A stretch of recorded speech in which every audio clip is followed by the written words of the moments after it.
günlərimiz geridə qalacaq. Əzəmətələrim, dəyərli soydaşlarım, ən çox zülm çəkən Azərbaycan anasıdır. Ən çox zülm çəkən, ən pis vəziyyətdə qalan bugün Azərbaycan anasıdır.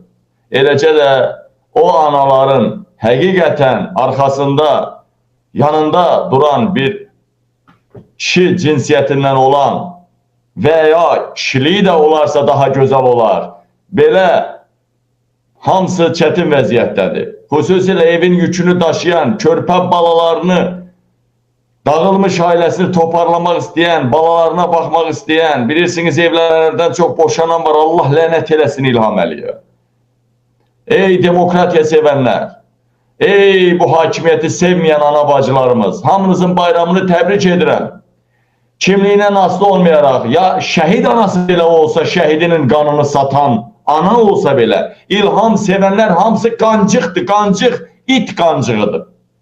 Vəssalam. Kim olur olsun. Deməli, dəyərli məsələlərim,